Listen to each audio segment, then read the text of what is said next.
제가 지난 3년간 엑셀 컨퍼런스를 기획하고 섭외를 진행해 오면서 아마 제가 모셨던 강연자분들 중에 아마도 이번 강연자분이 한국과 물리적인 거리가 가장 먼 곳에 계신 분이 아닌가 싶습니다. 바로 마이크로소프트사에서 홀로렌즈 수석 엔지니어 출신이신 여일 수석 연구원님이신데요. 여일 연구원님은 현재 미국 시애틀에 계신 관계로 이번 강연은 사전 녹화된 영상으로 진행될 예정입니다. 본 강연이 끝난 뒤에 이어지는 좌담회에서는 실시간으로 연구원님을 만나뵐 예정이오니 큰 박수와 함께 강연을 먼저 청하도록 하겠습니다. Finding Metaverse, 여일 연구원님을 모시겠습니다.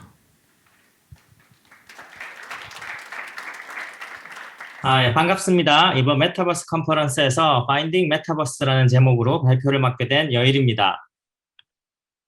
간략하게 제 소개를 드리자면 저는 2009년 미시간 대학교에서 기계학습 관련 주제로 박사학위를 취득하였으며 2010년부터 지난달 2021년 10월까지 마이크로소프트에서 11년간 프린시플 소프트웨어 엔지니어로 일했습니다. 오피스 팀에서 여러분들이 잘 아시는 워드, 파워포인트, 엑셀 등에 탑재되는 인프라 및 공통 모듈들을 개발했고 그리고 제가 만든 코드들은 지금도 여러분들이 사용하시는 오피스 앱들에서 항상 이렇게 돌아가고 있습니다. 그리고 지금은 없어졌지만 태블릿 전용 원노트에서 사용된 이 레디얼 메뉴는 제가 만들고 관리하였던 기능이었습니다. 마이크로소프트에서 2016년 증강현실 기기인 홀로렌즈를 발표했습니다. 홀로렌즈는 마이크로소프트 내부에서도 상당히 기밀 프로젝트로 대외적으로 발표한 3월에서야 저도 알게 되었고 뉴스가 나온 지 3개월 만에 저는 홀로렌즈 팀으로 옮기게 되었습니다. 이후 홀로렌즈 팀에서 6년 가까이 있으면서 가장 성공한 게임 중 하나로 꼽히는 마인크래프트의 증강현실 기술을 접목하는 마인크래프트 얼스라는 프로젝트에서 일했고 이후에는 미 국방성과 증강현실을 이용한 트레이닝 시스템을 만드는 프로젝트에도 함께 했습니다. 지난 10월 11년간의 마이크로소프트 커리어를 마무리했습니다. 마이크로소프트 홀로렌즈 팀과 더불어 증강현실 및 메타버스 부분에서 제 커리어를 이어나갈 수 있는 페이스북과 애플에서 인터뷰를 본 결과 페이스북에서 오퍼를 받았지만 제가 거절했고 다음 달부터는 애플에서 엔지니어로 일을 시작할 예정입니다. 오늘 메타버스 컨퍼런스 주제에 맞춰 저는 제목을 Finding Metaverse라고 잡아봤습니다. 여기 계신 분들은 아마 메타버스에 대해서 꽤 많은 정보를 가지고 계시거나 또는 많은 질문들을 가지고 계시리라고 생각합니다. 저도 사실 메타버스에 대한 질문을 자주 받고 있고 또한 개인적으로도 많은 질문을 가지고 있습니다. 그런 여러 가지 질문 중에 오늘은 메타버스에 관한 핵심적인 4가지 질문에 대해서 이야기해 보려고 합니다. 가장 먼저 그리고 가장 자주 듣는 질문은 What is Metaverse? 메타버스가 도대체 뭐냐라는 질문입니다. 처음에는 각종 소식에 민감하신 뉴스 매체 기자분들께서 제게 그런 질문을 주셨습니다. 그리고 조금 있으니까 전문 월간지에서 메타버스에 대해 글을 써달라는 요청도 있었고 또 테크 쪽에 있는 지인들에게도 관련 질문을 많이 받았습니다. 최근에는 테크 쪽과는 별로 상관이 없는 가족들도 비슷한 질문을 하는 걸로 봐서 과연 요즘에 메타버스가 정말 유행은 유행인가 싶습니다. 일단은 많은 분들이 알고 계시는 영화에서 표현되는 메타버스를 한번 살펴보려고 합니다. 아마 메타버스 관련 강연이나 유튜브 보시면 사실 자주 언급되는 예시들입니다. 매트릭스, 그리고 레디 플레이어 원이라는 영화의 가상세계가 메타버스와 비슷하다고 하는 예시가 많이 있습니다. 근데 정작 저 영화가 나왔을 때는 메타버스에 메자도 나오지 않았을 그런 시절입니다. 매트릭스는 1999년이었고 레디 플레이어 원은 2018년에 나왔죠. 그렇지만 메타버스가 뭔지 설명하려고 하다 보니 가상현실 그리고 그 가상현실을 나름 좀 사실감 있게 잘 표현한 영화들을 얘기하는 것 같습니다. 게임 업계에서도 비슷한 현상이 벌어지고 있습니다. 로블록스, 포트나이트, 그리고 마인크래프트 등이 메타버스의 대표적인 게임으로 언급되고 있습니다. 영화와 비슷하게 이 게임들이 나온 시기에는 메타버스라는 개념을 거의 아무도 얘기하지 않았습니다. 로블록스는 사실 2006년, 마인크래프트는 2011년, 포트나이트는 2017년에 출시된 게임들입니다. 테크 쪽에 좀 더 오래 계셨던 분 중에서는 1997년에 출시된 그 MMORPG의 시초격인 울티마 온라인이 메타버스 아니냐는 이야기도 하시고, 그렇게 따지자면 1998년 한국에서 나온 리니지도 마찬가지 아니냐는 얘기도 있습니다. 영화나 게임 이외에도 그냥 3차원 가상세계에서 특별한 미션 없이 자유롭게 활동할 수 있고 실물 화폐로 교환도 가능한 그런 게임 머니가 있었던 2003년에 발매됐던 세컨드 라이프가 있었고, 그리고 최근 한국에서 개발된 이제 제페토 역시 메타버스의 꼬리표를 달고 있습니다. 대충 이런 예들을 언급하고 보면 공통점이 3D 환경, 그리고 온라인, 다수 이용자, 멀티 유저 등등이 있긴 하지만, 그렇다고 또 모든 메타버스 화두가 이런 3D 환경에 국한된 것만은 또 아닙니다. 최근에는 예를 들면 가상화폐나 NFT 등도 메타버스의 핵심이라고 하니 말입니다. 한마디로 정의하기가 참 까다로운 개념 중에 개념임에 틀림없습니다. 좀 까다롭긴 하지만 어쨌든 메타버스를 정의하려는 시도가 있기는 합니다. 최근에 월스트리트 저널에서 사용한 하나의 정의는 The virtual world that will usher in the next phase of the internet 이라고 하고, 의역하자면 다음 단계의 인터넷이 될 수 있는 가상세계 정도 될 것 같습니다. 여러분들은 이 정의에 대해서 어떻게 생각하시나요? 저는 굳이 틀렸다고 하기는 뭐하지만 그렇다고 그렇구나 하고 받아들여지지는 않았습니다. 이게 너무 광범위하기도 하고 또 구체적인 부분이 하나도 없기 때문이었습니다. 한편으로는 명쾌하지 않은 정의입니다만 저는 현재로서는 이 정도가 사실 최선이라고 생각합니다. 여기 정의에서 다음 단계의 인터넷이라고 했는데, 여러분은 인터넷의 정의에 대해서 생각해 보신 적이 있는지 모르겠습니다. 사실 이미 우리가 잘 알고 있는 인터넷도 사실 한 문장으로 명쾌하게 정의하기가 상당히 힘든 개념입니다. 그래서 위키피디아에 나온 인터넷의 정의를 이렇게 빌려와 봤습니다. 인터넷은 개인, 학교, 기업, 정부 네트워크 등을 한정적 지역에서 전체 영역으로 유선, 무선, 광케이블 기술 등을 통해 연결하여 구성한 네트워크들의 네트워크이다. 이게 이제 위키피디아에 나오는 인터넷에 대한 정의인데요. 여러분은 이 인터넷의 정의를 어떻게 생각하십니까? 저는 이 정의 또한 우리가 사용하는 인터넷을 설명하기에는 너무도 부족한 개념이라고 생각합니다. 이미 인터넷 세상에 살고 있는 우리들에게도 이렇게 정의하기가 힘든 이유는 인터넷이 사회 전반에 걸쳐서 영향을 미치는 매우 광범위한 개념이기 때문입니다. 한 발 더 나아가서 인터넷이 막 태동하던 1990년대에 누군가 인터넷을 정의하고 또 인터넷의 세상은 이런 것이다 라고 설명을 하려고 했다면 어땠을까요? 30대 이상 분들은 아마 90년대 중반쯤에 인터넷의 핵심 요소가 될 만한 기기나 네트워크가 구성되고 있던 것을 기억하실 것입니다.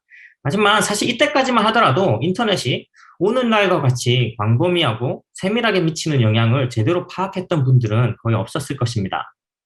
예를 들자면 최근 들어 식당 주인들이 가장 스트레스를 받는 것은 진상 손님이나 월세보다도 배달의 민족 별점이 가장 스트레스를 받는 요소이고, 예를 들면 장난감을 가지고 노는 영상으로 엄청난 돈을 벌어서 강남에 빌딩을 샀다는 유튜버, 그리고 이렇게 대중교통에서 대다수의 사람들이 이렇게 핸드폰에서 눈을 떼지 못하고 있는 이런 현상들을 사실 실제로 이런 일들이 일어나기 이전에는 예측하거나 설명하기가 거의 불가능했을 것입니다. 이처럼 인터넷 정도의 혁명적인 변화를 가져오는 이런 개념을 사실 정의하기도 또 실제로 구체화되기 전에는 설명하는 것 또한 쉽지 않다는 것이 제 생각입니다. 그런 측면에서 메타버스 또한 구체적이지는 않지만 대략 인터넷과 같은 레벨의 범위를 가진 그런 어떤 무언가라고 한다면 사실 구체적인 정의를 내리기는 매우 힘들 것입니다. 따라서 저는 대다수가 진정으로 만족할 만한 메타버스의 정의를 기다리기보다는 어느 정도 공감할 수 있는 정의를 꺼내놓고 다음 질문들로 넘어가야 한다고 생각합니다. 그래서 저는 메타버스가 무엇인가라는 질문은 대략 가상세계, 증가현실을 아우르는 다음 세대의 인터넷 정도로 생각하고 그리고 다음 더 구체적인 질문으로 넘어가야 한다고 생각합니다. 메타버스를 찾아가는 두 번째 질문입니다. 제가 많이 듣기도 하고 그리고 스스로도 던지는 질문입니다. 메타버스, 그냥 마케팅 용어 아닌가 하는 이 질문입니다. 혹시 이 질문이 심기에 거슬리는 마케팅 부서분들이 계시다면 좀 더 명확하게 설명하겠습니다. 사실 마케팅은 상당히 중요하고 당연히 대중에게 어필할 마케팅 용어라는 것이 상당히 필요한 개념입니다. 여기서 제가 말하는 마케팅 용어는 전혀 실체는 불분명한데 단지 그냥 사람들의 관심을 끌기 위해서 사용하는 용어 아니냐는 뜻입니다. 여기에 대한 제 대답을 드리기 위해서 한 가지 전설 이야기를 해보려고 합니다. 16세기 무렵 대항해 시대, 스페인을 비롯한 서유럽 국가들 사이에 유행했던 엘도라도라는 전설이 있습니다. 어떤 전설이냐면 남아메리카, 남미 어딘가에 황금으로 뒤덮인 도시가 있다는 전설이었습니다. 이런 전설을 배경으로 이제 여러 가지 이야기나 뭐 영화도 많이 만들어지고 했는데요.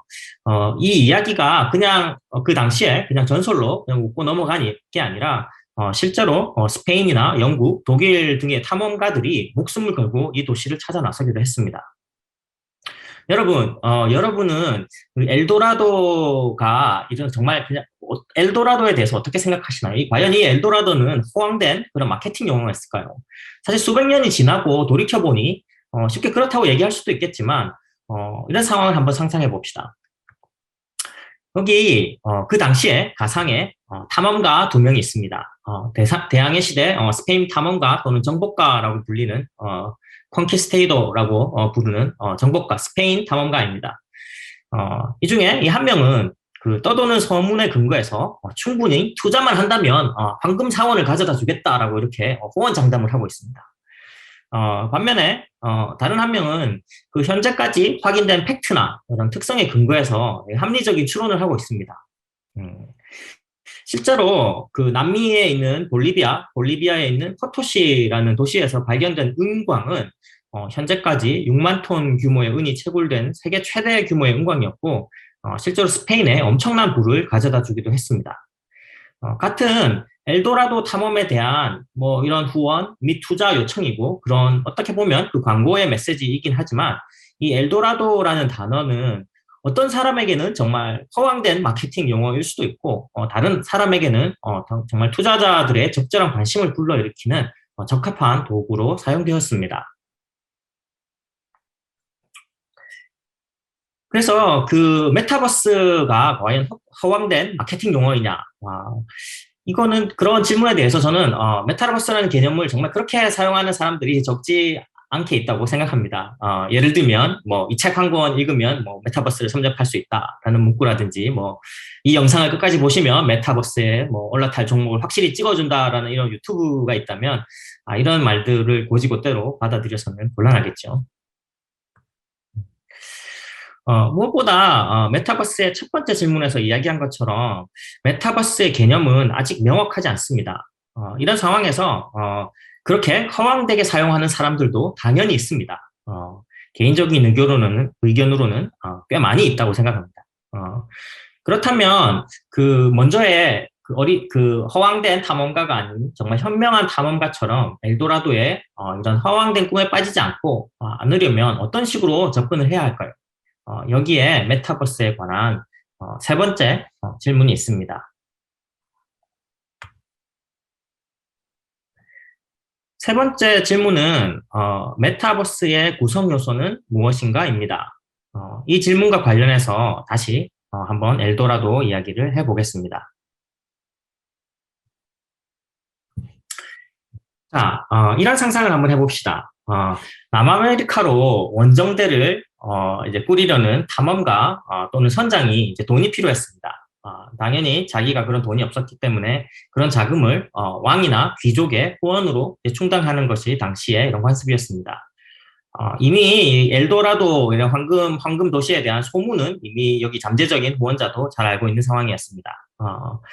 자, 여러분이 이 후원자라고 한번 상상을 해봅시다. 누군가 여러분에게 와서, 어떤 탐험가가 여러분에게 와서 엘도라도를 찾아 떠나는데, 뭐, 이만큼 돈이 필요하다고 한다면, 여러분들은 과연 어떤 질문을 하시겠습니까?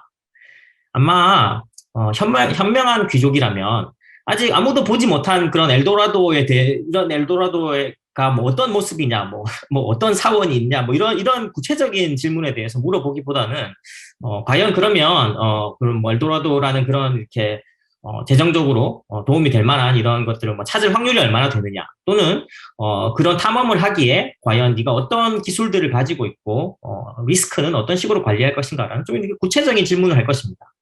예를 들면, 뭐 대서양을 건널 수 있는, 예를 들면 안전한 배가 있는지, 그리고 뭐 항해술, 그런 충분한 유능한 항해사가 있는지, 아니면 해적을 만나거나 원주민들의 공격을 당했을 때 그런 방어할 수 있는 전투력들이 있는지, 또한 뭐 탐험한 남미 지역의 질이나 식량 조달 계획 등이 있는지 등등 구체적인 질문을 통해서 과연 이 탐험에 돈을 투자할 가치가 있을지 없을지 확인을 해야 될 것입니다.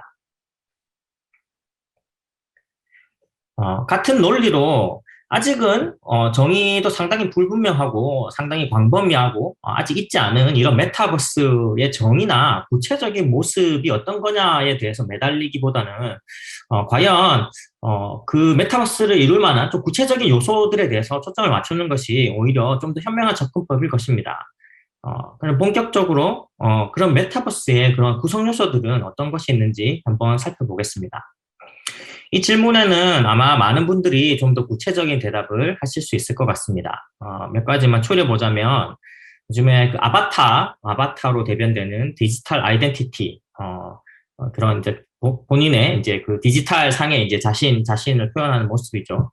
그런 디지털 아이덴티티가 있겠고, 그리고 디지털 상품, 그 다음에 가상화폐, 크리에이터 이코노미, 온라인, 협업, 그리고 AR, VR, MR, 뭐 가상현실, 증강현실, 뭐 혼합현실, 이런 등등의 기술들이 메타버스를 구성하는 그런 기술들로 지금 생각되고 있습니다. 한 가지씩 조금 더 구체적으로 살펴보도록 하겠습니다.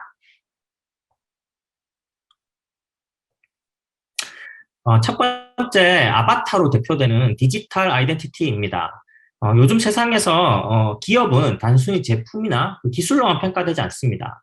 특정 기업이 가진 브랜드가 곧 가치이고 경쟁력입니다.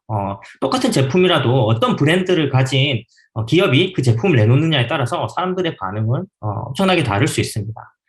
마찬가지로 개인도 브랜드 그리고 이미지가 매우 중요해진 시대입니다.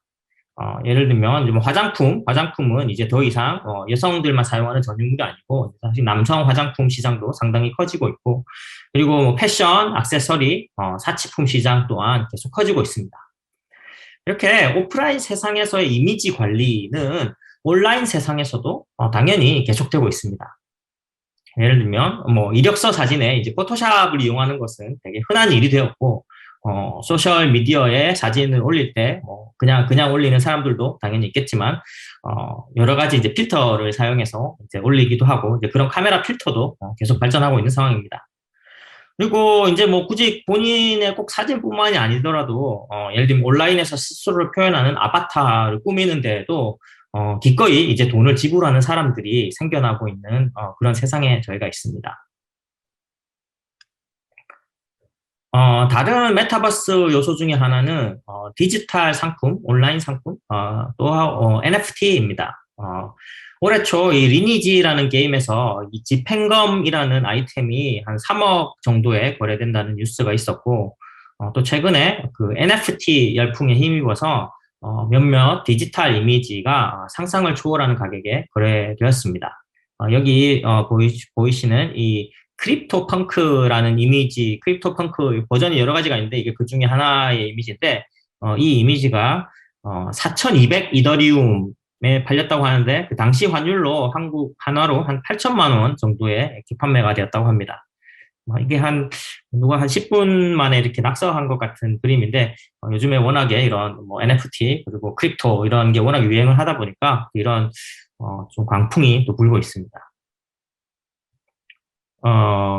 그리고 뭐 연관돼요. 더 이상 요즘에 설명이 필요 없는 가상화폐도 메타버스의 중요한 요소 중 하나로 또 받아들여지고 있습니다.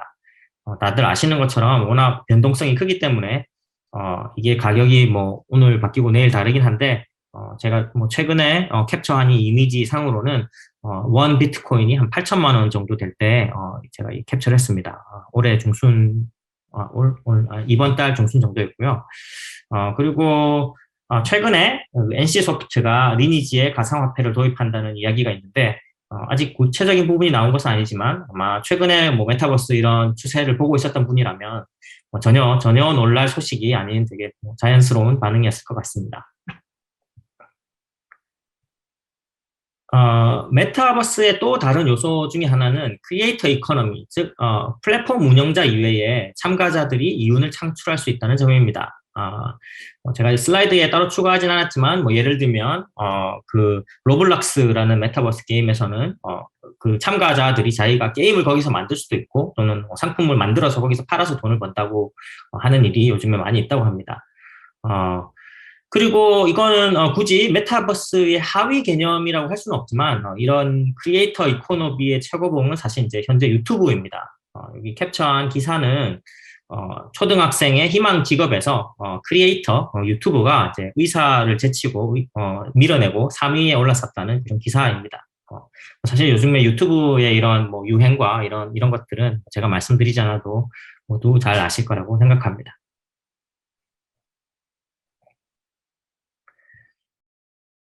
그리고, 초기에 가상현실, 이런 기기에서의 초점이 주로 게임이나 그 엔터테인먼트였다면, 최근 페이스북이나, 메타로 이름을 바꿨죠. 페이스북이나 마이크로소프트에서는, 그 협업 플랫폼으로서의 메타버스를 많이 이야기하고 있습니다.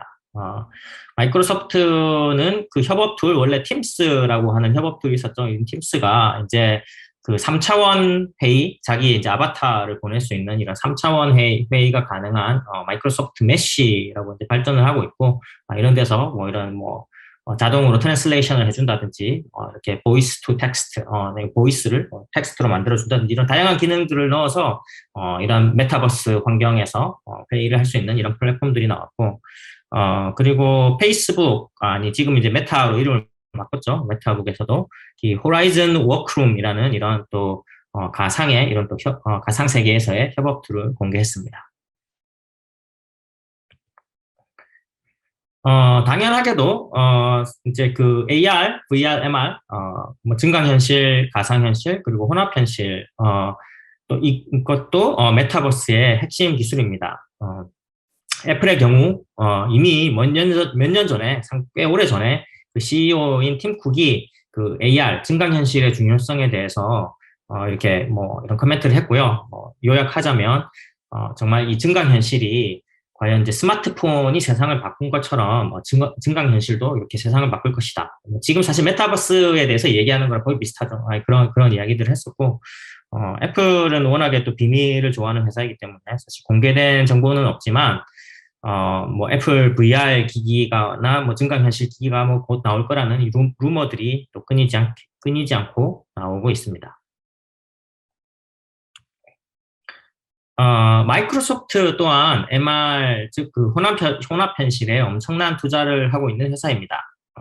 또 이 CEO인 사티아 나델라가 또 이런 믹스드 리얼리티 혼합현실에 대해서 이제 여러 가지 이야기들을 했는데 여기 말을 요약해 보자면 대충 이제 미래의 뭐 마이크로소프트 미래를 먹여 살릴 3대 기술이 있는데 그 기술이 인공지능, 양자 컴퓨터, 그리고 이제 혼합현실이라고 이 세 개의 중요한 기술들을 얘기했습니다.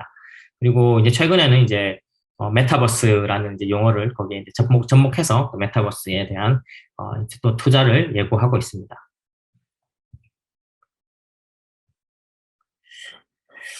지금까지 그 몇 가지 메타버스의 구성 요소들을 살펴보았습니다. 여기서 그 한 가지 더 꽂힌다면 아마 테크 소식에 관심을 기울이고 있는 분들은 눈치채셨을 것입니다만 사실 여기 나온 기술들은 대부분 메타버스가 유행하기 그 이전에 이미 그 많은 투자와 연구가 활발하게 이루어지고 있던 분야들입니다. 따라서 이것들이 메타버스의 구성 요소라고 할 수는 있지만, 그렇다고 메타버스에 종속된 특정 어떤 사람들이 그리는 그런 메타버스의 미래에서만 유용한 기술들은 절대 아닙니다.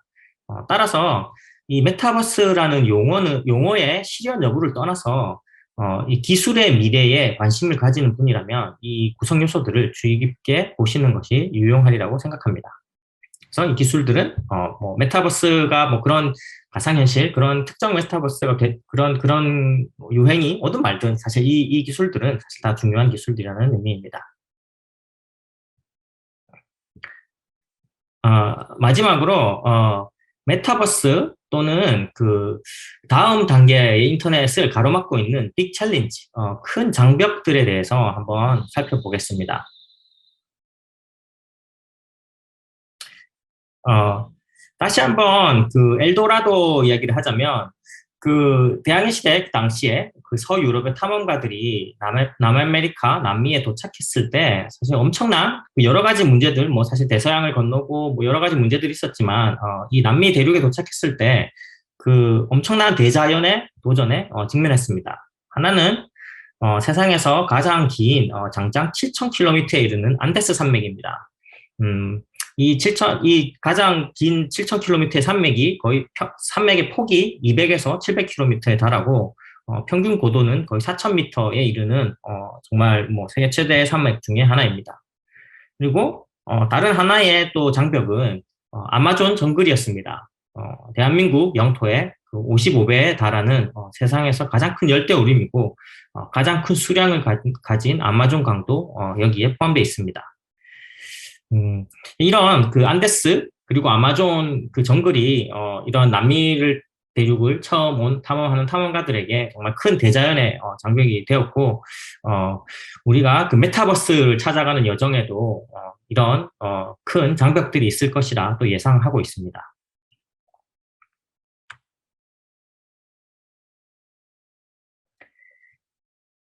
자, 그러면 메타버스의 예정에 있어서 안데스와 아마존 같은 거대 장벽들은 어떤 것들이 있을까요? 저는 그 하드웨어, 소프트웨어, 그리고 사람이라는 세 가지 측면으로 한번 살펴보려고 합니다. 하드웨어에서의 챌린지, 그 하드웨어 중에 장벽 중에 그첫 번째로는 그 디스플레이가 있습니다. 뭐 제가 마이크로소프트에 오래 있었기 때문에 마이크로소프트 디스플레이 이런 장벽들이 사실 제게는 좀 되게 크게 더 와닿는데요. 현재 그 상용화된 제품 중 가장 진보된 형태의 이제 AR 디스플레이를 가졌다고 하는 홀로렌즈 2의 광학 모듈입니다. 지금 여기 포함된 사진이 여기 보시면 왼쪽에 여기 이렇게 그 동그란 이 원통이 세 개가 있는데 이게 그 RGB, 레드, 그린, 블루 이세 가지의 이제 레이저를 이렇게 발사하는 거고요.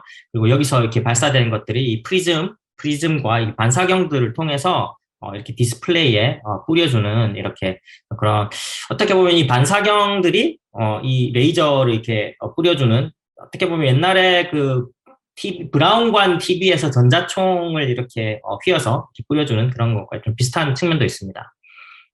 지금은 투 같은 경우에는 이제 이런 식으로 레이저를 통해서 반사경을 사용했었지만 첫 번째 제품이었던 홀로렌즈 1에서는 그 렌즈를 깎아서 렌즈 사이에 이렇게 그 깎인 통로들을 통해서 빛의 통로를 만드는 방식이었는데 그 당시에 그 방식이 그 홀로렌즈 1 제품 수율에 가장 큰 영향을 미치는 아주 그런 요소였습니다. 그리고 이제 홀로렌즈를 혹시 써보신 분들은 또 아시겠지만 그런 이 시야각, 그 필드 오브 뷰 시야각이 되게 좁아서 이게 되게 몰입감에 방해를 준다라는 얘기를 많이 하셨는데 이게 그냥 소프트웨어적으로 구현하는 게 아니라 정말 그 이 광학적으로 구현하는 이런 모듈이다 보니까 실제로 이제 그 입사각과 반사각에 대해서 이제 그 물리적인 이런 한계들이 있기 때문에 디스플레이의 영역을 그냥 단순히 확대시키는 것이 상당히 어려운 이렇게 문제가 되었습니다. 그 이외에도 크기 이외에도 이게 반투명 증강현실이기 때문에 예를 들면 반투명 디스플레이에 이런 RGB 이런 레이저로 이런 이미지를 쏴주고 동시에 예를 들면 이제 이런 것들을 바깥에서 야외에서 사용한다면 또 이제 태양광과 이제 온갖 다른 종류의 또 빛들이 자기 눈으로 들어올 수도 있기 때문에 그런 상황에서 정말 이 이미지를 선명하게 보여주고 그 색을 제대로 재현하는 문제도 정말 큰 문제였고 그다음에 이런 것들을 또 뭐 2시간, 3시간 또는 뭐 하루 종일 또 이렇게 끼고 있는다면 사실 눈의 피로감 또 엄청난 문제가 될 수도 있었습니다. 그래서 사실 그런 증강현실이나 이런 증강현실 기술들을 정말 저희가 메타버스에 접목하기 위해서는 이 디스플레이에서의 이런 혁신이 정말 절대적으로 필요한 상황입니다. 다음으로는 이 입력 장비에 대한 부분이 있습니다. 사람의 자세나 행동을 가상세계 또는 이제 디지털 세상으로 투영하기 위해서는 어떤 형태의 이제 입력이 필요합니다. 여기 중간에 보이시는 것처럼 이제 게임 컨트롤러 같은 이제 형태도 있지만 요즘에 이제 많이 연구되는 분야는 예를 들면 이제 손목에서 전자기 신호를 읽어서 이렇게 뭐 동작을 알아내는 방식, 이게 페이스북 메타에서 지금 한 방식이죠. 그리고 그 일론 머스크가 또 광고를 했던 그 뉴럴링크, 이거는 이제 뇌에 이제 전자 이런 센서를 달아서 뇌에 있는 신호를 직접 받아들인다는 이런 연구도 실제로 회사까지 만들어서 연구를 하고 있다고 하니까 정말 뭐 그냥 뭐 허황된 이런 게 아니라 정말 이렇게 연구원과 정말 돈과 이런 리소스를 부어서 이렇게 하고 있는 연구들이고 그렇지만 정말 뭐 이런 연구의 데모를 보면 뭐 어느 정도 작동을 하긴 합니다. 작동을 하긴 하는데 이제 정말 그거는 정말 아주 매우 제한된 실험실 상황에서만 겨우 작동을 하는 상황이고 이런 기술들이 정말 우리가 실생활에서 그리고 아주 자주 광범위하게 사용하기 위해서는 정말 너무나도 많은 챌린지들이 아직 남아있는 부분입니다. 그 외에도, 스마트폰처럼 한번 충전해서 뭐 되게 오랜 기간 동안 적어도 하루를 사용할 수 있는 이제 배터리 정도가 되는 이제 배터리 기술도 필요할 것이고, 또 이게, 3차원 가상세계 뭐 이런 거다 보니까 사실 엄청난 그 데이터가 필요하고 그 데이터들을, 전송할 수 있는 또 여러 사람들에게 무리 없이 전송할 수 있는 그런 네트워크 환경도 갖춰줘야 될 것이고 요즘에 나오는 뭐 5G, 6G 이런 것들이 이런 네트워크 환경이겠죠.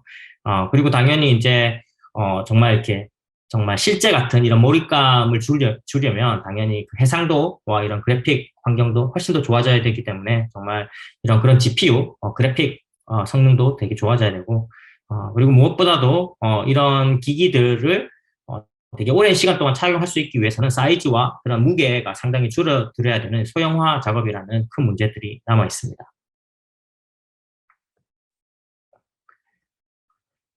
그런 하드웨어적인 측면 이외에 또 이제 소프트웨어적인 측면에서도 여러 가지 문제가 있는데 몇 가지 중요한 문제들만 살펴보면 그 컴퓨터 비전이라는 연구 영역에서 전문 용어로는 이제 슬램이라고 하는데 주변에 이런 환경에서 뭐 3D 지도를 만들고 그리고 이제 현재 이제 그 사용자의 위치와 이런 방향 그리고 이런 것들을 실시간으로 계산하는 기술입니다.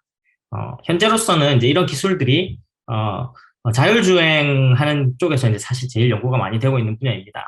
왜냐하면 이제 자율주행 차가 이제 주위에 이제 맵을 만들고 맵에서 자기의 위치들을 계속 계산을 해야 되기 때문에 그쪽에서 연구가 되게 많이 되고 있지만 비슷하게 또 증강현실이나 메타버스 연구에서도 사실 상당히 펀더멘탈한 기술 중에 하나입니다.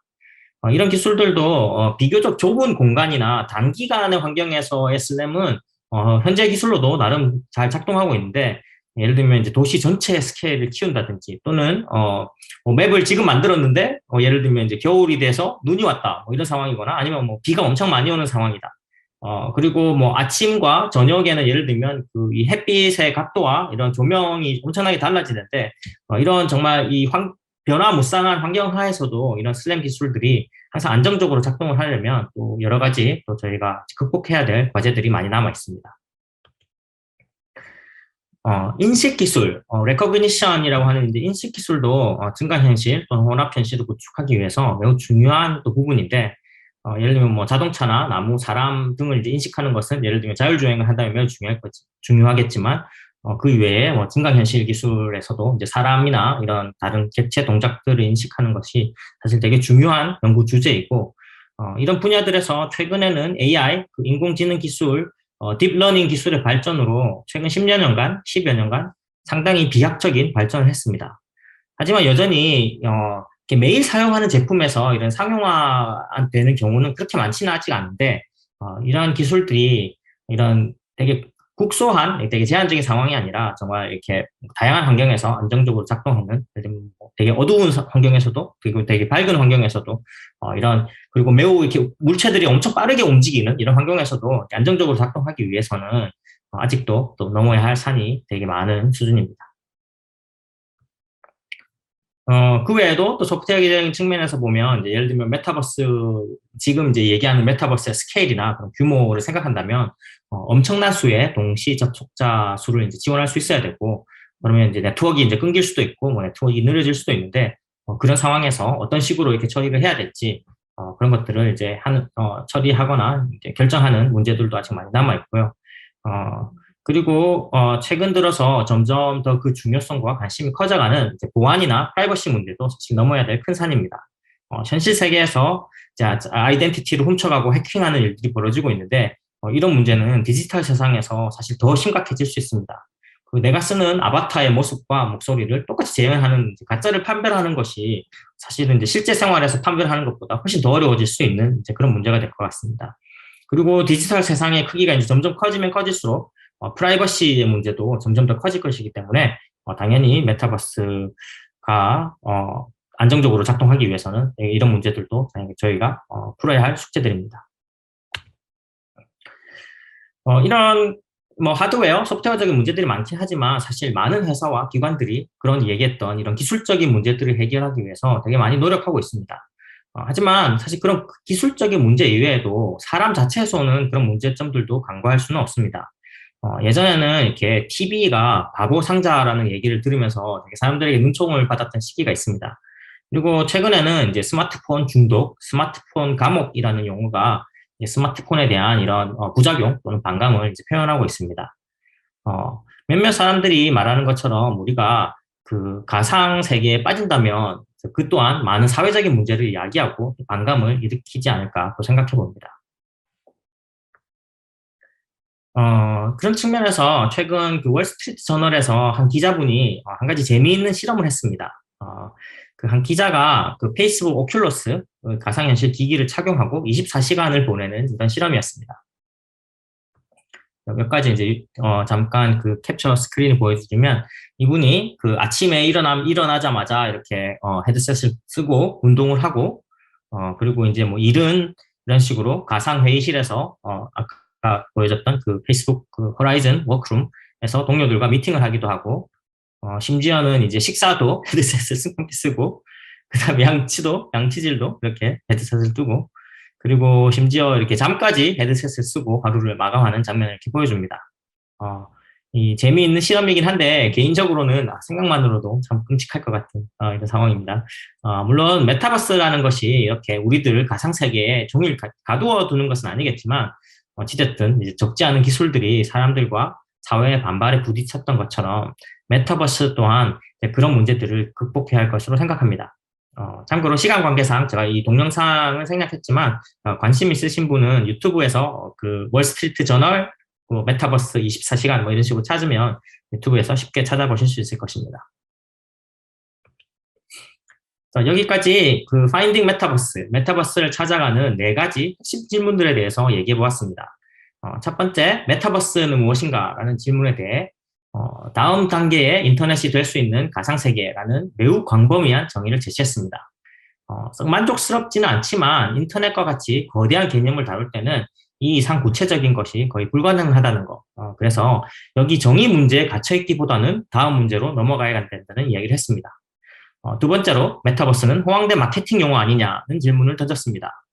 그 엘도라도를 찾아 떠나는 2명의 탐험가 이야기를 살펴보았고, 그 정의가 광범위하고 사람마다 의견이 다른 만큼 그런 식으로 사용하는 사람들이 많이 있다는 이야기를 했습니다. 다음 단계 질문으로는 메타버스를 구성하는 요소들은 무엇이 있는지 이야기해 보았습니다.